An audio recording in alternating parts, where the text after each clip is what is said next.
welcome back to my channel. My name's Sophie and today's video is going to be my January reading wrap up and my February TBR. Before I get into this video, please remember to like this video if you enjoy it and subscribe to my channel for more bookish content. I post videos every Sunday. So let's get into my reading stats for the month. I did finish 11 books and I did DNF 1. My average rating for these books was 3.68 and I read a total of 4,507 pages in the month. So let's get into the books that I read. I started off the year by reading Off to the Races by Elsie Silver. This is the first book in the Gold Rush Ranch series and I gave this one 4 stars. So in this one we're following Billy and Vaughn. Vaughn is the new owner of Gold Rush Ranch and Billy is a horse trainer. Vaughn hires Billy to train up one of his horses and we go from there. There's a lot of horse racing aspects in here and obviously a love story between Billy and Vaughn. It was really interesting to see the racing side of horses. It's not something that I'm very knowledgeable about, so I did enjoy reading about that. I didn't love the couple. It did feel a bit insta-lovey because we did skip months of their relationship. However, it was a fun read and I do love Elsie Silver and I'm excited to continue on with this series. The next book I read was I Let You Go by Claire McIntosh. This is a thriller book following Jenna, whose son is unfortunately killed in a hit-and-run accident. We follow two perspectives. We follow Jenna as she comes to terms with her grief and how her life has changed. We also follow the police detective who is investigating this case. I gave this one 5 stars. I thought this was an absolutely fantastic thriller with lots of twists to keep you guessing. You think you know what's going on and then you get another twist in the story. It was just absolutely fantastic. It was an absolutely gut-wrenching story as well, so do be careful of triggers. If this is something that you might be interested in, I definitely go on Goodreads and check reviews for trigger warnings, and I'm really excited to read a lot more from this author in the future. And interestingly, this was her debut as well. I did read this in a reading thriller books for a week video and I will leave that one linked above. I then read Shadow of the Gods by John Gwynne.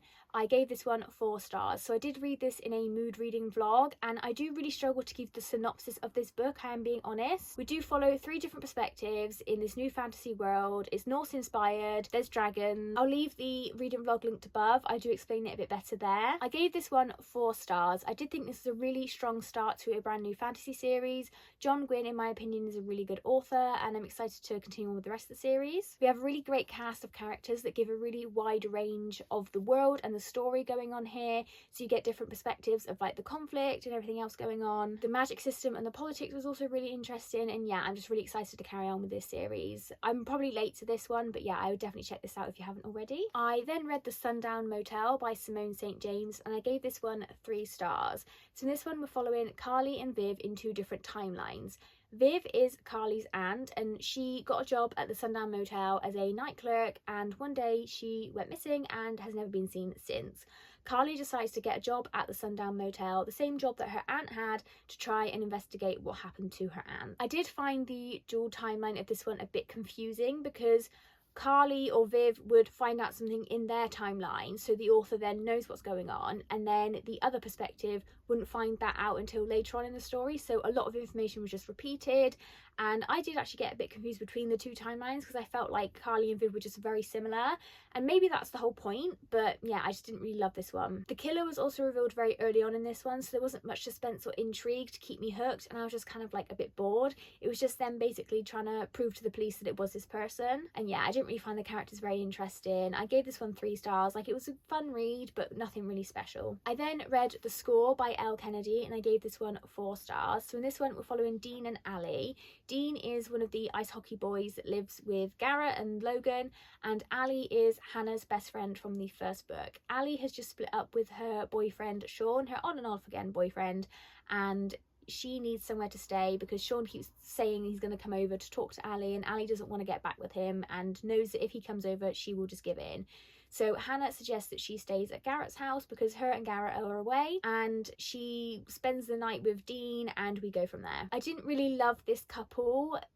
Some things Dean said just gave me the ick, and it was a fun read, but yeah, I just didn't really love the couple. To be honest, I loved the writing style, I loved the glimpses of the other couples that we've had, didn't really love them. I do think as well there is a portrayal of grief in this book, but I do feel like it was resolved very quickly, and not really very realistically either, but I did still really enjoy this one. It's a fun read, easy read, and yeah, I'm excited to continue on the rest of this series. I then read Firefight by Brandon Sanderson, which is the second book in the Reckoners series. This one follows David, who lives in a world where there are people called epics who are basically superheroes, and the epics rule the world, and they can either choose to like destroy towns or run a civilization. So when David was younger, his father was killed by an epic called Steelheart, and in the first book David sets out on a revenge quest to kill Steelheart.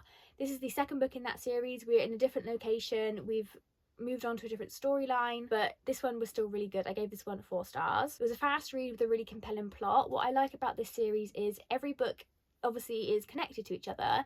We follow the same characters, but each story like wraps up in itself. So like I read the first one maybe like a year or so ago, and I thought maybe I'd need to reread it to go into this one, but actually I didn't, because that story was like kind of wrapped up. There is an overarching plot, but the main story was sort of wrapped up. The main story in this one has been wrapped up, and then going into the third one I guess we're going to resolve sort of the overarching plot. But yeah, I did really enjoy this one, and I'm excited to finish this series, hopefully maybe next month or the month after. I then DNF'd Daisy Hates by Jessa Hastings. I read Magnolia Parks back in I think like August or September, and I liked it. It was a 3-star read. It was just not the best book I've ever read, so I thought I'd give Daisy Hates a chance, and I DNF'd this one. I just found it really cringy, and like I only got a couple of chapters in, and I just read an entire chapter about her doing the laundry and why she loves doing laundry and like her favourite washing up powder, and I'm just like, no, there's other things I want to read. So yeah, there's no plot, and I just couldn't do it. I then read Behind Closed Doors by B.A. Paris, and in this one we're following Jack and Grace, who are a married couple, and at the start everything seems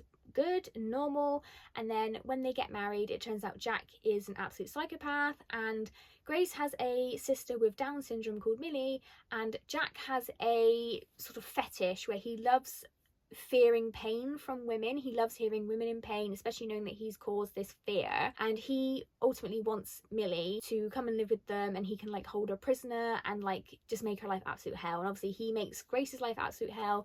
She's not allowed to go anywhere without him, like even to the toilet, so she can't tell anyone about what's going on. And yeah, I gave this one 3.5 stars. So this had a really interesting plot, and Jack as the villain was something that I've never really read before. It was interesting to see a different sort of type of villain. It was well written. We had 2 different timelines that drove the stakes and drove the plot forward really well. However, this did have quite an abrupt ending, which I didn't love. I have read another book by B.A. Paris, and I felt the same in that book. I don't know if it's just her as an author, but her endings are quite abrupt and really like not satisfying. So I'm going to read another one by her, and then if that one's also the same, I don't know if I'm going to continue on with her, because I do really love her stories, but yeah, just the endings are just really unsatisfying. You want to sit with the ending a little bit, like does this person get away with what they've done? Like what is the resolution? You're just kind of left hanging in the balance. So yeah, this wasn't a very satisfying ending, hence why I gave it 3.5 stars. I then read The Boyfriend by Frida McFadden, which I gave 4 stars. So this one we're following 2 different perspectives in 2 different timelines again.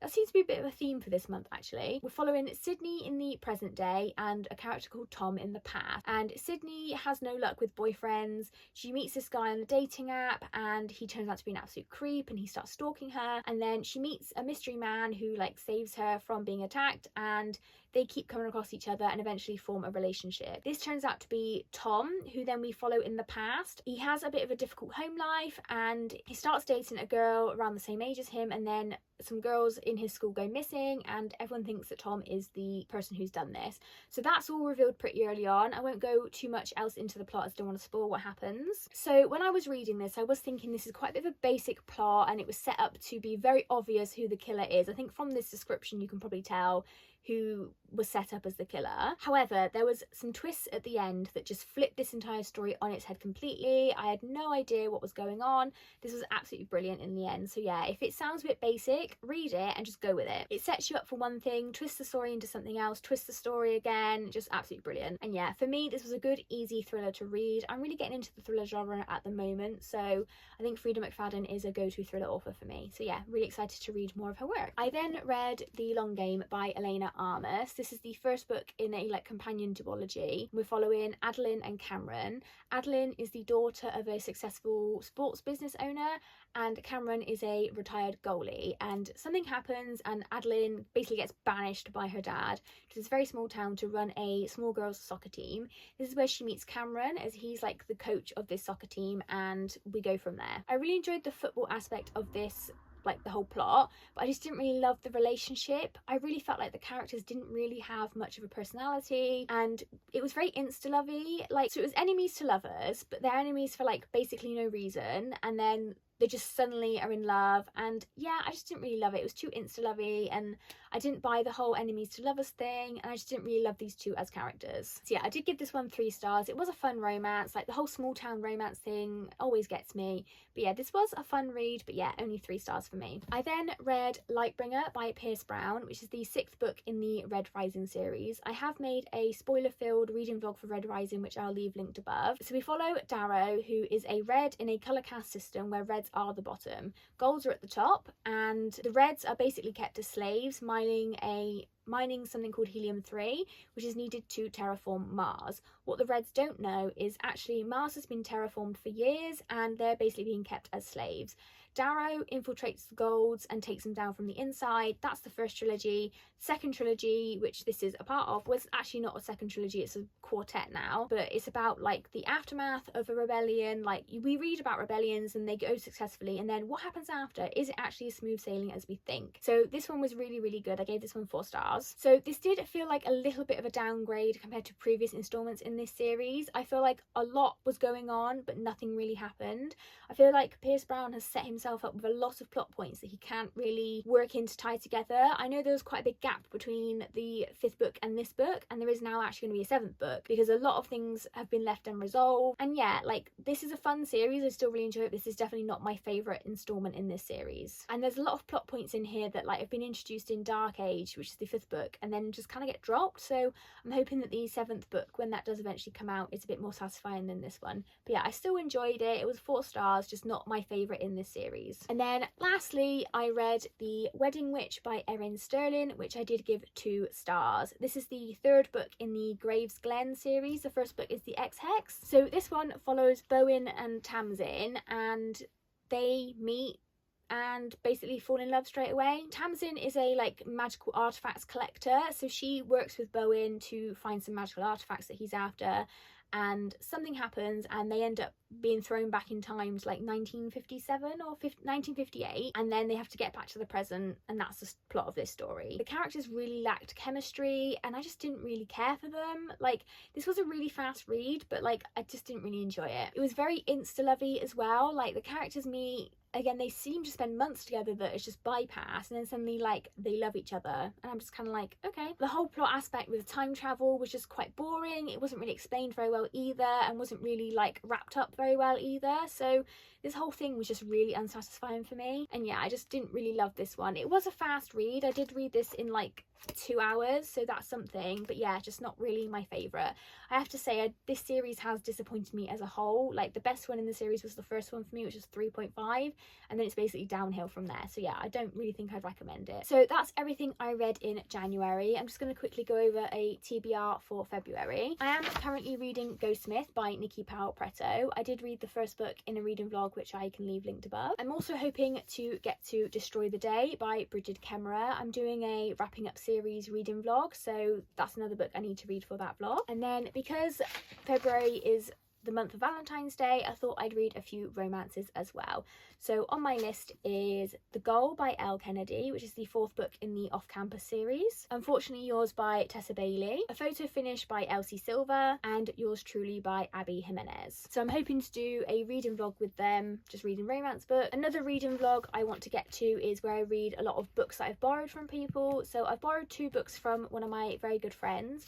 which is Gothicana and Mirror Girls. And then just 2 random library books to sort of pad out that vlog a bit would be Daughter of the Siren Queen and another thriller, The Death of Mrs. Westaway by Ruth Ware. So I'll probably get to a few more books than that during the month, but those are just the ones that I'm planning on reading. So yeah, that's basically it now for this video. So comment down below, let me know if you've read any of these books. I'd love to know your guys' opinion. Please remember to like this video if you've enjoyed it and subscribe to my channel for more bookish content. And I'll see you in the next one, guys. Bye!